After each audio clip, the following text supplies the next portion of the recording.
ഒരു പാവപ്പെട്ട മനുഷ്യനെ ഓട്ടോറിക്ഷ തൊഴിലാളിയാണ്. അദ്ദേഹം എനിക്ക് എഴുതിയിരിക്കുന്നത്, എൻ്റെ കയ്യിൽ കാശില്ല, ഞാനൊരു തൊഴിലാളിയാണ്, അതുകൊണ്ട് ഇത് 50 രൂപ. ഒരാൾ 10 രൂപ, 10 രൂപയും 20 രൂപയും 50 രൂപയും ഒക്കെ ഗൂഗിൾ പേ ആയിട്ട് വരുമ്പം അത് വരുന്ന നമ്പർ ആളുകളുണ്ടല്ലോ, ആ ആളുകൾ 10,000-കണക്കിന് ആളുകളാണ്. അവരൊക്കെ ഈ തെരഞ്ഞെടുപ്പിനെ അത്ര ഗൗരവമായി കാണുന്നു. പിന്നെ രണ്ട് ഭാഗത്തുമുള്ള ആളുകൾ ഇപ്പോൾ അവരൊരു 10 പോസ്റ്റ് വെക്കുമ്പോൾ നമ്മളൊരു പോസ്റ്റ് വെക്കണ്ടേ? അപ്പോൾ പണത്തിന് നമ്മൾ നാട്ടിൽ നിന്നുള്ള പണമില്ല നമുക്കുള്ളൂ. നമ്മൾ മറ്റാരുടെയും പണം വാങ്ങുന്നതല്ലല്ലോ. വലിയ വലിയ മുതലാളിമാരെ ആശ്രയിക്കാറും പതിവില്ല. അത് ഇടതുപക്ഷ പാർട്ടികൾക്കൊരു ഗുണമല്ലേ?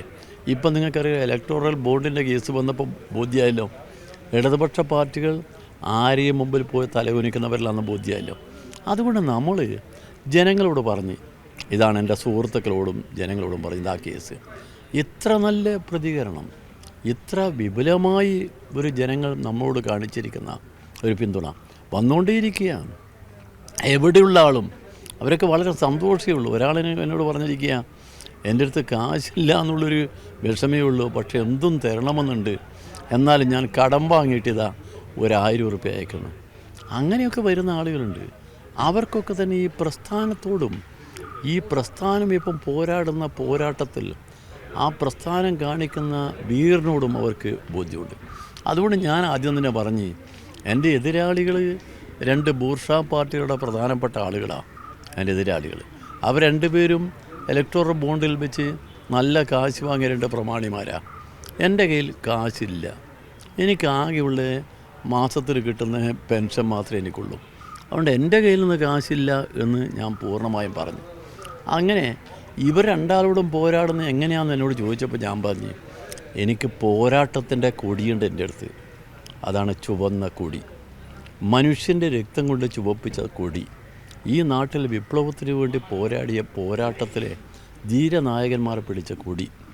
കൃഷ്ണപിള്ള, കോഴിക്കോട് കടപ്പുറത്ത് കൃഷ്ണപിള്ള ദേശീയ സ്വാതന്ത്ര്യ സമരത്തിൽ കയ്യിൽ പിടിച്ച കൊടി, ആ കൊടി അന്നത്തെ പട്ടാളക്കാരും പോലീസുകാരും ഉപയോഗിച്ചിട്ട് അവർക്ക് കൊടി മാറ്റാൻ കഴിഞ്ഞില്ല.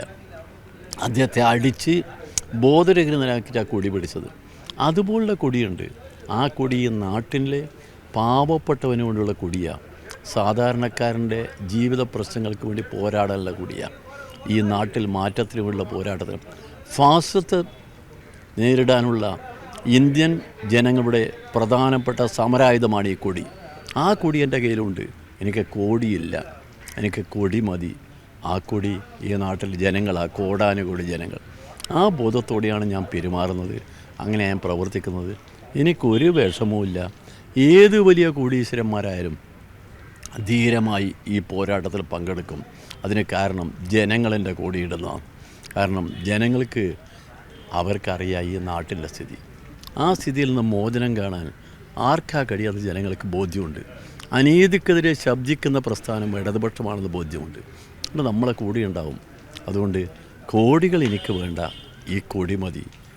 മനുഷ്യൻ സ്നേഹത്തിൻ്റെ കൊടി, നാടിൻ്റെ നന്മയ്ക്ക് വേണ്ടിയുള്ള കൊടി, ഈ നാട്ടിലെ മനുഷ്യർ ഇന്നും അവകാശങ്ങൾക്ക് വേണ്ടി ഉയർത്തിപ്പിടിച്ച കൊടി, സ്വാതന്ത്ര്യത്തിന് വേണ്ടി പോരാടിയ പോരാട്ടത്തിനും ഉയർത്തിപ്പിടിച്ച കൊടി, ആ കൊടി നമുക്കുണ്ട്. ആ കൊടി മതി.